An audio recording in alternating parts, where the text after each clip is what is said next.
Friends, मैं फरीदा। आप देख रहे हैं समाज की खबरें हिंदी टीवी न्यूज। आइए देखते हैं आज की बड़ी खबरें। हेलो फ्रेंड्स, मैं हूं समीर और आप देख रहे हैं समाज की खबरें Hindi TV news. ITI news agency में आपका स्वागत है। आज हम बात करेंगे इलेक्शन को लेकर। लोकसभा इलेक्शन कंप्लीट हो चुके हैं। अब हर जगह एक ही चर्चा है कि राज्यसभा, लोकसभा जो जो इलेक्शंस हो चुके हैं, इंडिया को किस तरह से चलाया जाएगा, भारत में किसका राज होगा और किस तरह से संविधान चलेगा, संविधान में किस तरह से इसको चलाने का अधिकार दिया गया है। लोकसभा के जो इलेक्शन हो चुके हैं उनमें से 240 सीट जो है बीजेपी के पास है और अगर सरकार उसे अपनी बनानी है तो 272 सीटों से चाहिए होते हैं। तो एनडीए, आपने सुना होगा इंडिया गठबंधन, वो है एनडीए गठबंधन। एनडीए गठबंधन में कितने लोग हैं और उनकी पार्टियों को कितने कितने सीट्स मिले हैं। आपको हमने पहले बताया कि सरकार बनाने के लिए 272 सीट की जरूरत होती है। अब हम आपको हमारे ले चलते हैं कंप्यूटर स्क्रीन पर इलेक्शन कमीशन ऑफ इंडिया के। तो मैडम, हम चाहेंगे कि आप हमारे स्क्रीन पर फोकस करें। ये है इलेक्शन कमीशन ऑफ इंडिया की वेबसाइट, जिसमें आप देख पा रहे हैं कि 543 सीट्स इंडिया में है लोकसभा की। इनमें से जिसके पास भी 272 सीट्स रहती है उसकी सरकार बनाई जाती है। सरकार बनाने के लिए एक दूसरा रूल है कि अगर आपके पास 272 सीट नहीं है तो आप अदर पार्टी के साथ गठबंधन कर सकते हैं। हम यहाँ पे देखेंगे इस वक्त यहाँ पे पार्टीज को लेकर। तो आप देख पा रहे हैं यहाँ पे, हम कहेंगे मैडम को थोड़ा जूम करने के लिए, भारतीय जनता पार्टी जो कि 240 सीट यहाँ पे है। यहाँ पे सेकेंड है कांग्रेस पार्टी जो कि 99 सीट है। यहाँ पे समाजवादी पार्टी है जो कि 37 सीट है। यहाँ पे तृणमूल कांग्रेस पार्टी है जो कि 29 सीट्स है।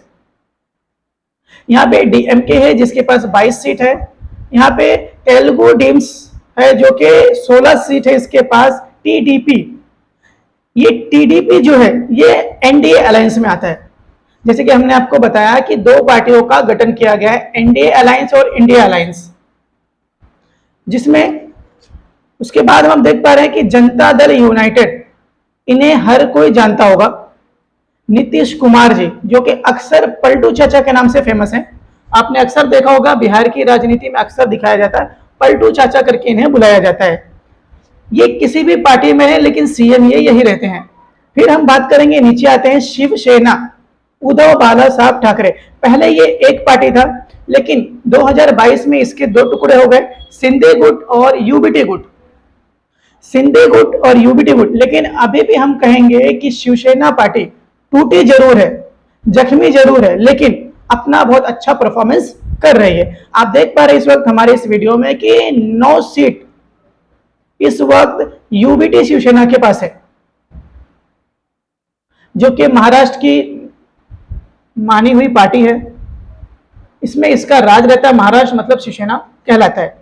शिवसेना पार्टी टूट गई, दो टुकड़े में। उसके बाद हम बात करेंगे नीचे नेशनलिस्ट कांग्रेस पार्टी, शरद पवार, ये भी नई पार्टी बनी है। इसका भी वही हाल है, जिस तरह से शिवसेना को तोड़कर दो टुकड़े किए गए उसी तरह से इसे भी तोड़कर दो टुकड़े कर दिए गए। अब नीचे आता है शिवसेना। अभी हमने आपको बताया कि शिवसेना के दो टुकड़े किए, तो ये शिवसेना की 9 और ये शिवसेना 7 सीट, ये दोनों पहले एक पार्टी थे। इसे संभालते हैं इस वक्त महाराष्ट्र के सीएम एकनाथ शिंदे जी।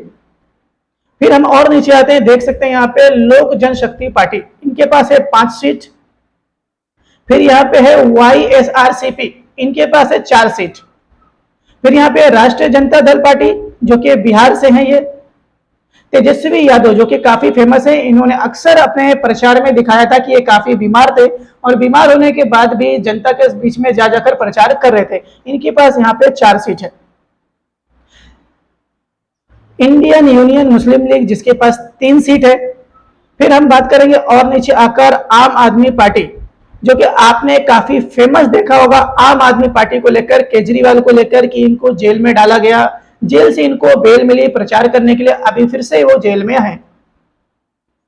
फिर यहाँ पे जेएमएम पार्टी है जिसकी 3 सीट है।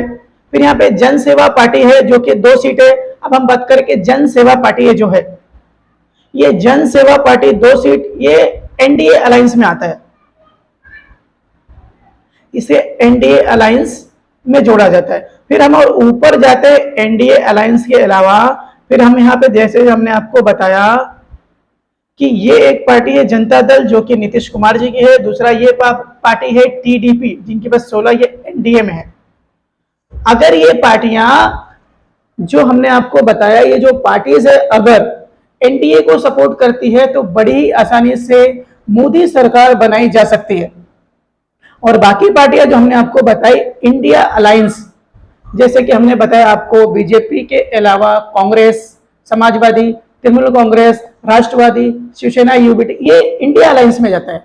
अभी भी इस वक्त भी बड़ी ही आसानी के साथ इस वक्त बीजेपी की सरकार बनाई जा सकती है। इसमें अगर आगे और भी कुछ आता है तो हम आपको अपने सेकंड पार्ट में जरूर दिखाएंगे कि इसमें क्या चेंजेस आया है। लेकिन इस वक्त हम ये कह सकते हैं कि बीजेपी के पास पूरी बहुमत है।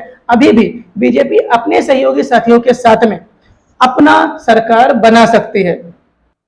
तो आपने देखा कि हमने काफी अच्छे से हमारी चाहने वाली जो जनता है उसे बताया कि इस वक्त सरकार किसकी बन सकती है। लेकिन हम इस वक्त रहते हैं महाराष्ट्र में, तो काफी लोग हैं जो महाराष्ट्र को लेकर उत्सुक हैं। तो हम बात करेंगे उद्धव बाला साहब ठाकरे की। उद्धव बाला साहब ठाकरे ने इस वक्त मुंबई में, बताया जाता है कि मुंबई में बीएमसी में हमेशा मेयर जो होता है वो यूबीटी का ही रहता है, शिवसेना का ही रहता है। इस वक्त भी अगर देखा जाए तो मुंबई में 6 सीट है, 6 सीट में से 3 सीट जो है यूबीटी, शिवसेना यूबीटी के पास गई है, 1 सीट जो है बीजेपी के पास है, 1 सीट कांग्रेस के पास है और 1 सीट नई जो शिवसेना है उसके पास है।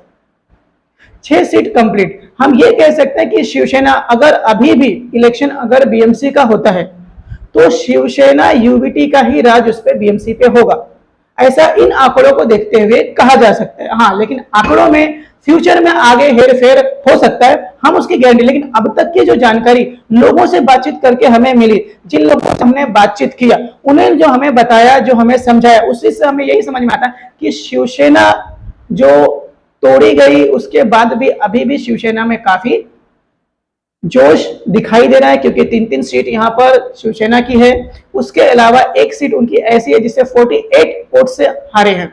मतलब इस वक्त यहाँ पे यूबीटी शिवसेना काफी स्ट्रॉन्ग है। महाराष्ट्र में इसका काफी दबदबा हम बोल सकते हैं, और बीएमसी में राज रहेगा तो इसी का रहेगा। कई लोगों ने हमें इस बारे में फोन किया, बातचीत किया अच्छे से समझाने के लिए। अगर मैं आपको स्क्रीन लेकर बात करूं तो इस तरह से आप स्क्रीन देख सकते हैं। हम इस वक्त फिर से जाते हैं महाराष्ट्र की, आपने इंडिया लेवल पे देखा, हम जाते हैं महाराष्ट्र पे। महाराष्ट्र पे जाने के लिए हमको यहाँ जाना होगा महाराष्ट्र की राजनीति के लिए।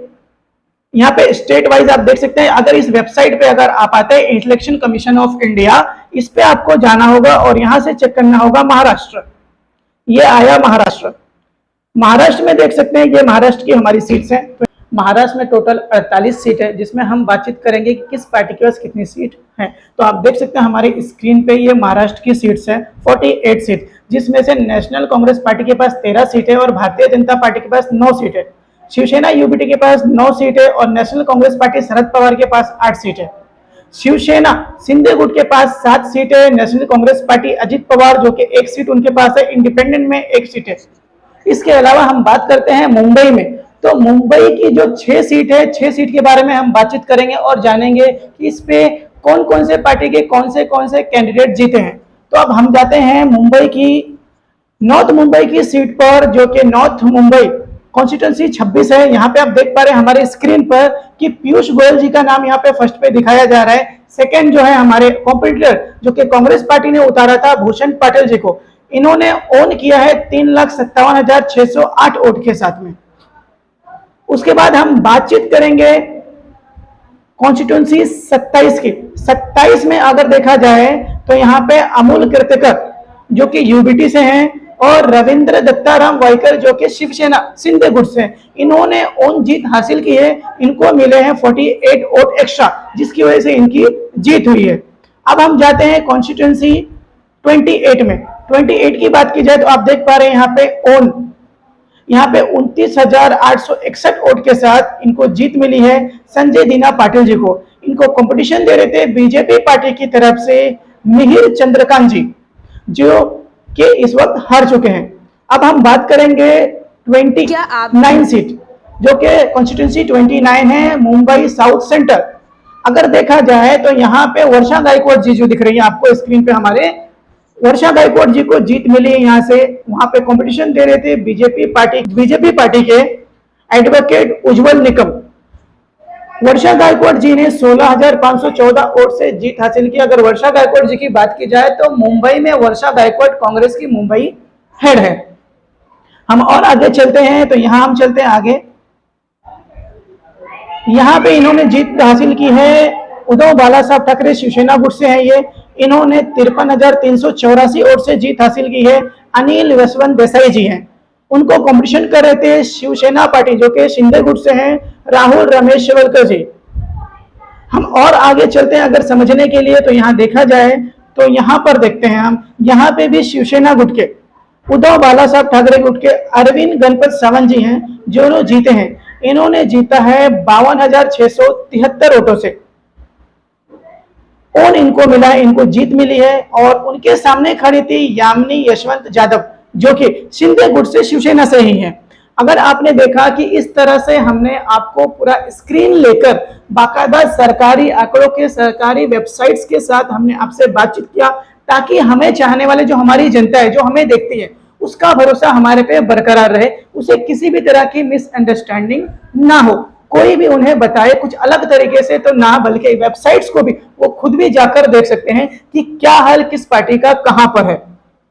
तो हम ये बोल सकते हैं कि शिवसेना जो गुट है यूबीटी इस वक्त अभी भी मुंबई में काफी मजबूत है। हमारा चैनल देखने के लिए धन्यवाद। क्या आप भी एक पत्रकार हैं या शुरू करना चाहते हैं अपना करियर मीडिया फील्ड में? क्या आप में जुनून है समस्याओं को उजागर करने का? क्या आप में जज्बा है लोगों को न्याय दिलाने का? तो आज ही जुड़िए देश के तेजी से बढ़ते news network right to information समाज की खबरें न्यूज़ एजेंसी के साथ। राइट टू इन्फॉर्मेशन समाज की खबरें न्यूज़ एजेंसी एक नेशनल हिंदी चैनल है।